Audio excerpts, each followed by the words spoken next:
why to get started as a real estate investor in Dubai. I'm going to make a strong case for you to understand why Dubai offers the best returns and why it's the number one team that you should be picking if you're going to be placing your money in the long term. All right, show reel first.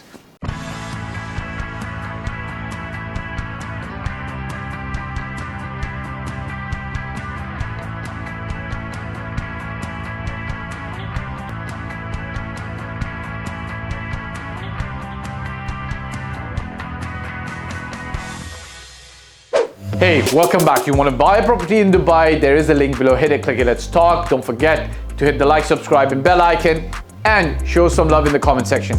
Look, if you were looking at two teams, Team A or B, or Team C or Team D or Team E, and you wanted to actually put some money on that, okay? Let's say you were comparing different cities, okay? And you were comparing New York, Toronto, Japan, New York, Toronto, Paris, Tokyo, London, so on and so forth, and you were thinking, okay, where should I place my money to get the best bang for my buck? Okay, what's gonna happen?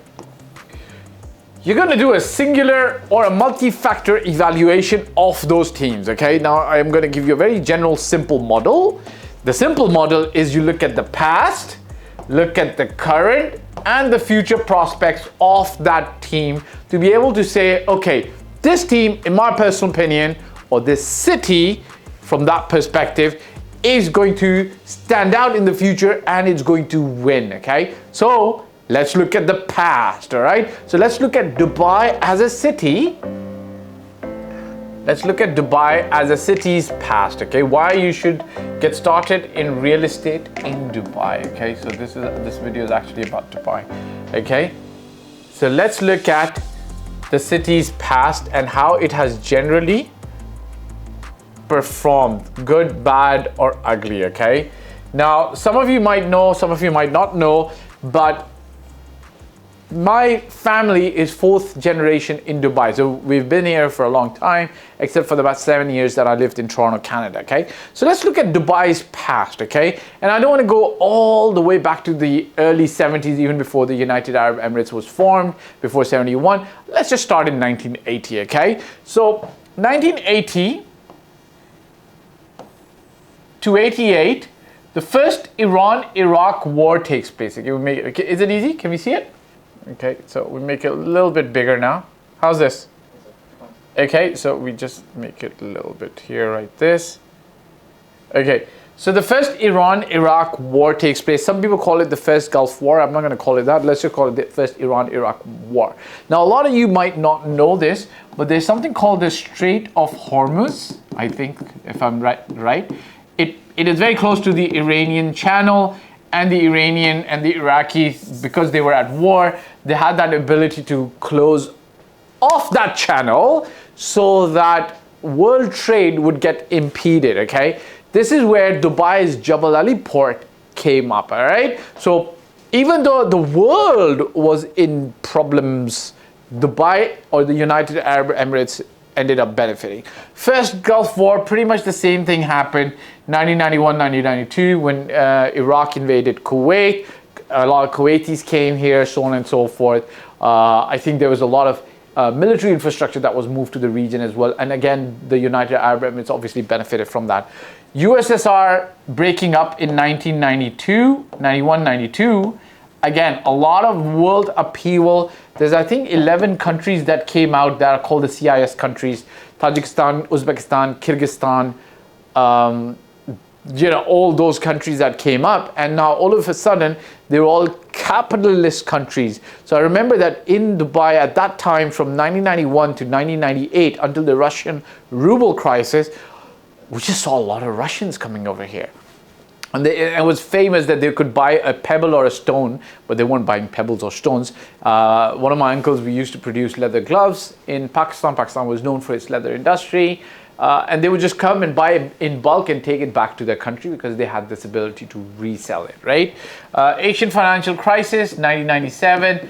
Again, Dubai benefited. 9/11 was a big plus. Like all of a sudden, 9/11 happens in the US. I was in Canada at that time, and I can see this Islamophobic backlash well, I don't know if I can call it a backlash, but an Islamophobic Islamophobia spreading in the US and Canada, which caused a lot of people of Muslim religion who had been in the US or Canada for multiple years, 20, 30, 40 years. Not only did they decide that, hey, perhaps we want to move closer to a Muslim country, which is the United Emirates, but they actually brought a lot of wealth with them as well. So Dubai, Pakistan, again, they benefited from all these people moving back here, right? So 9/11, again, Dubai. The global financial crisis. Now, I'm not going to lie to you, the global financial crisis did hit Dubai pretty serious, but by 2009 and 12, Dubai had bounced back pretty strong, okay?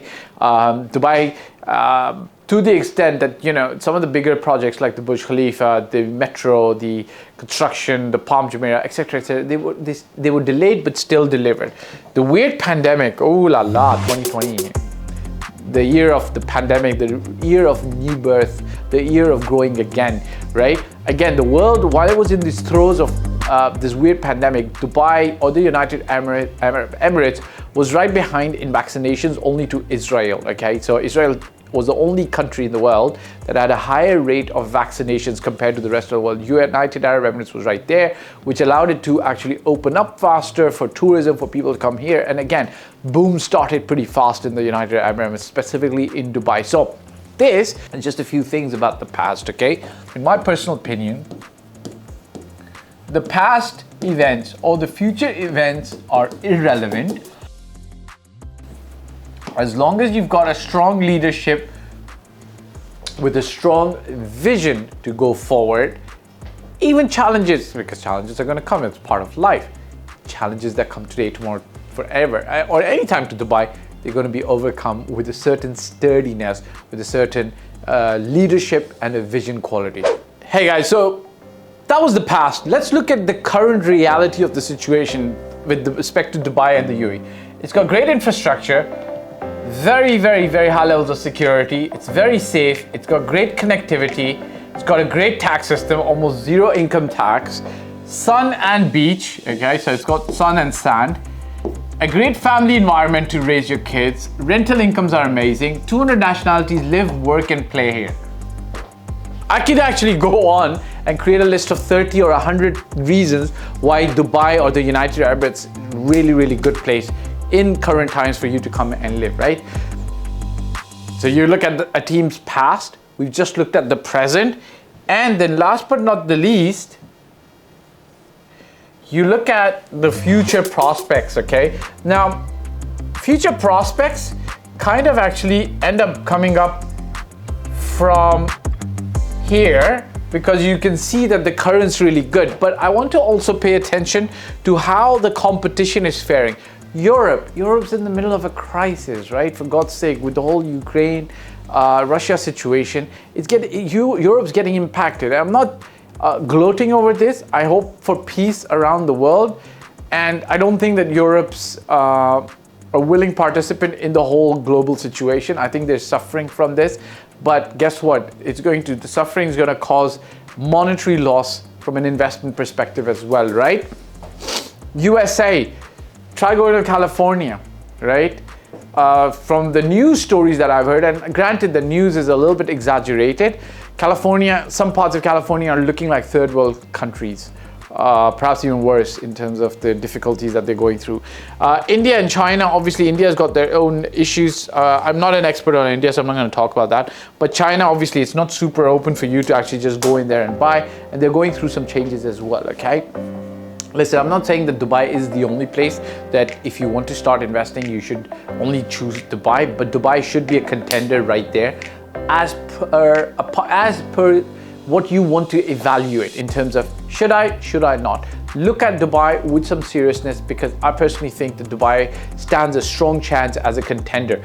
If you're putting your money on a team, you look at their past, their current, and their future or current competition, and I've just given you a landscape and compared all of that for you, all right?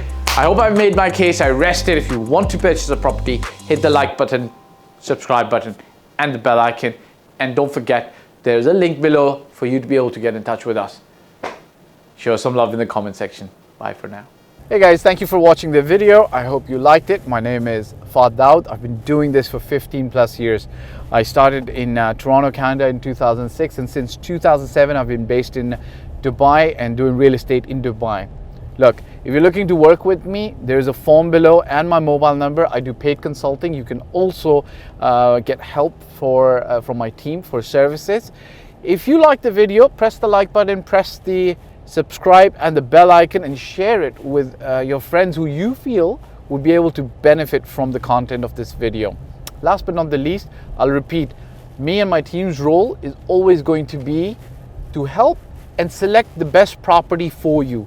Your role will be to invest in that property, and we will in turn invest in your life and your future. Bye for now.